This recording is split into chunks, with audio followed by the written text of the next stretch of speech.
Tried to do a full day. I got to probably about just after lunchtime and I was ready to kill someone. Hunger cravings were going nuts. I was just like, what's going on? Hey, welcome to Fitness Freedom Athletes, helping you build muscle, shed fat and transform your body from home with a suspension trainer, resistance band, body weight and nutrition optimization to gain fitness freedom. Hey guys, hope you're doing well. This week we are talking about the raw truth about fasting to lose weight. Fasting's awesome. I do it myself, love it. Last one I did was a 3-day one. I normally do between 2 and 3 days. The only reason I don't kind of go longer is because of the science that says you could potentially lose some muscle mass if you keep going and going. So I kind of find 2 days for me, around about that time, is a sweet spot. But when I first started doing them, this was years ago, I was living in Buenos Aires, and my better half was like, you know what, you should try fasting. And I was like, yeah, okay. So I read up about it, looked into the science of it. I was like, that sounds pretty cool. There's lots of good stuff and benefits around it, which I'm sure you know about yourself. So I first tried it and I thought, you know what, I'm going to do a full day. No bother, no problem. Tried to do a full day. I got to probably about just after lunchtime and I was ready to kill someone. Hunger cravings were going nuts. I was just like, what's going on?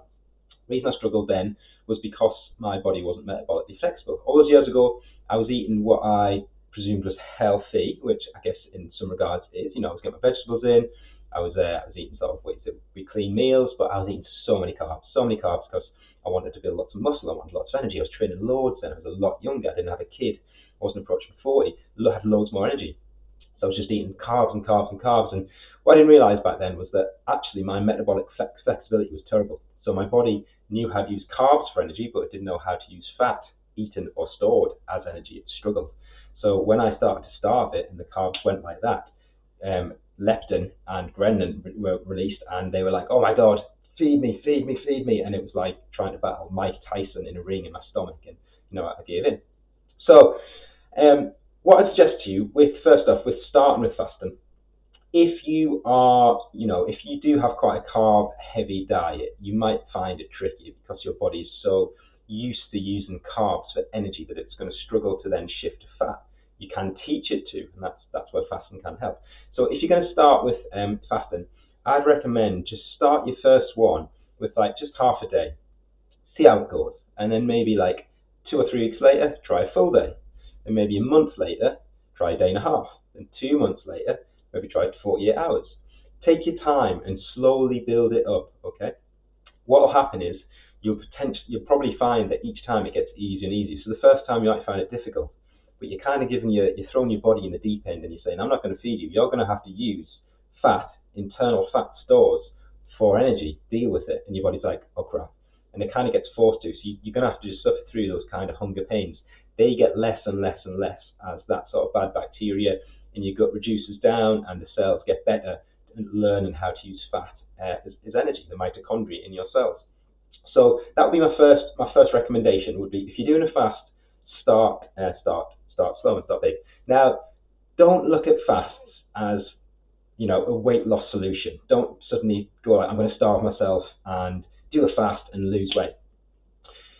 Fasts are just a tool, okay? So weight loss overall is 70 to 8% nutrition, right? It's your nutrition plan, your nutrition meal, how you eat. Things like exercise and fasts and supplements, they're like the other 20 to 30%. They're your tools in your arsenal, little levers that you can pull to help with weight loss, to help with health, all that sort of stuff. But a structured plan and a consistency over time is how you get good weight loss results. Now, fasting obviously can help with weight loss, and a structured meal plan could be intermittent fasting, which could help you a lot with weight loss. But just doing like a fast for as long as you possibly can is kind of a recipe of disaster for weight loss if you're going to just do that solely.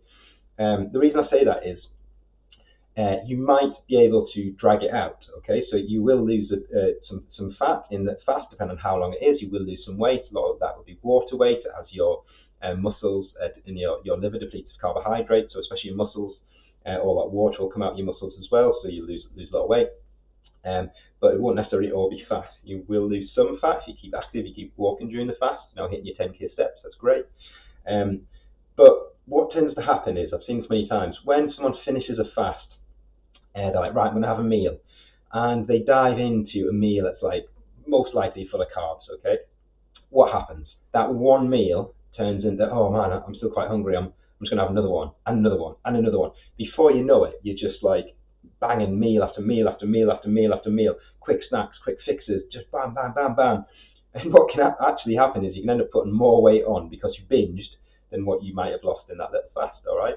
Now, one way to prevent that and to help it is after your fast, don't have a meal of carbohydrates. Have a meal that is protein, veg, non-starchy veg, and fat. So like fatty meat, loads of good veg, and then healthy fats, avocado, olive oil, nuts, that sort of stuff, because that's not going to spike insulin. That's not going to produce big hunger cravings, okay? It's going to sit in your stomach and slowly, slowly digest, and it's going to work with your body in the state it's currently in. The state your body's currently in during a fast is fat-burning pathways.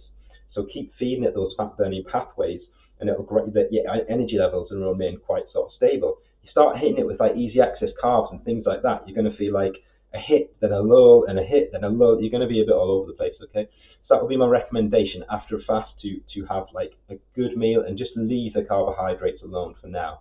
Just before that meal though, because your stomach's obviously, it hasn't eaten for a while, especially the longer you go, the more important this is. If you're doing sort of 24, 48 hours, have like, before you have your main meal, just have like a kiwi or some dates, just a small amount. Now I know they will contain carbohydrates and some sugars and things like that. They react, your body responds differently to if you're feeding it bread, pasta, white rice, that sort of stuff, okay? And the reason is they're just very sort of gut friendly and super, super friendly on your gut. So kind of just having a little bit, and I'm talking just like a quarter of a kiwi, 1 or 2 dates, very small amount, just before that main meal. And it just sort of prepares your gut. I don't know the full science of reasons why, but from experience, I've done it myself many times. I always have just a little one of them, and I find that when I then have that quite heavy meal of like fats and veggies and stuff, my stomach can handle it. And I've done it before in the past where I haven't, and I've went into quite a big meal, and let me tell you, the toilet trips are quite frequent, and they're not the best, all right? And it can be even worse if you fast and go into like a mega carb meal. It can be like, yeah, it can be bad. Okay, so you've got to just be wary of that. Your stomach's like sort of, it's everything's been repairing, right? Your whole body is called autophagy. The longer you can go, if I think I'm pronounced that right, probably aren't, but it's called something like autophagy. And the simple premise is that your body's sort of like recycling and everything and cleansing your whole body. So the longer you go for the fast, the more and more these little cells are cleaning out your whole body and getting deeper and diving in and getting rid of all these free radicals and sort of cleansing and sorting your body out, because they're not having to focus on digestion and like shutting food and stuff everywhere like that. So it's pretty cool, and there's millions of benefits to fasting. I can just talk about some of my personal ones. I won't go into science because you can research that, but I find that when I do a fast, it resets my body and mind. So I sort of feel like I'm in a new body. My brain's on fire. Like if I've got like a lot of work coming up for the business and I want to really focus and do deep work, I'll sometimes just do a 2-day fast. One, so I don't have to eat, so I can save a lot of time from making meals and stuff like that. And two, my brain's just on fire because it's just getting fueled by sort of fats and ketones. And your brain loves that as energy. It's super hyper focused. So it's really good if you want to sort of reset your brain, you feel a bit brain foggy.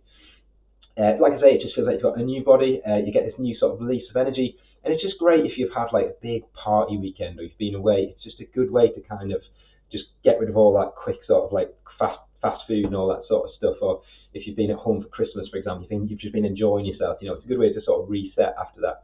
So they're very handy for that sort of stuff. I also believe that they are incredible for longevity. So I try and do a sort of 48, a 2 or 3 day fast, probably every 2 or 3 months. I try and do it, just to kind of like, as I say, let the body repair itself. And I just believe they're very good for longevity. So I think it's a good thing to work into your plan, into your life. But as I say, don't rely on it for like weight loss. All right, it's just a tool. It's just another lever in your arsenal to add in to help with health and just to try keep things interesting. If you are, another thing I advise during your fast, drink, especially if you're going towards 24 hours and beyond. You add electrolytes to your water. So you always want to be drinking lots of water throughout the day, and some green tea. Water with lemon and ginger is great. Add some electrolytes. If I go past the 16-hour mark, I also then add essential amino acids, and I'll probably have essential amino acids maybe every 6 to 8 hours during the fast after 16 hours, just to help with preventing muscle breakdown. I don't. The science is kind of either way on this. Some science say it doesn't cause muscle breakdown. If anything, it releases hormones that promote muscle growth. And the science will decide what says going past a certain level will cause muscle breakdown, regardless of how metabolically flexible your body is. So just to help prevent that, and I guess it's maybe a psychological thing for me as well, I had some essential amino acids. That's another huge benefit of fasting as well. You'll find that it'll help your body become metabolically flexible. So your body can easily tune into burning carbs as energy or burning fat as energy when you eat it or when you don't. So it can turn your fat stores, all right? But as I say again, you should be having a diet that keeps your body metabolically flexible anyway. And look back at some of the previous calls and not calls, yes, calls. Look back at some of the previous coaching calls that I've done, where I talk about that evergreen nutrition blueprint and sort of keeping your insulin sensitivity primed and really good, because that is the key to metabolic flexibility. Having very good insulin sensitivity, then your body will happily adapt to eating fat for energy and stuff like that. So yeah, you will see progression. When I first started out, a 24-hour fast was hard. It was so hard. Now I can do 3-day fasts and I literally don't even feel it. I get no hunger cravings. My brain is just on fire. I feel full of energy. I do workouts, I go on runs. Yes, after 2 or 3 days and you start doing workouts, I can't hit, it's almost like I can't go at the 5th gear, if you know what I mean. It's like I get to the point, I'm like, I can get a 3, just in a 4th gear, but I can't push any higher into the 5th, like when I'm on a higher carb diet and I've got plenty of easy access energy. So that's just something to be aware of. And yeah, just walk loads during the fast, walk loads and loads and loads, and you'll find it'll help you. Okay, so quick deep dive on fasts. Any questions, just let me know, and I hope you have a great week, great day. Keep training hard, mind-muscle connection, muscle-centric technique, and I will see you on the next one.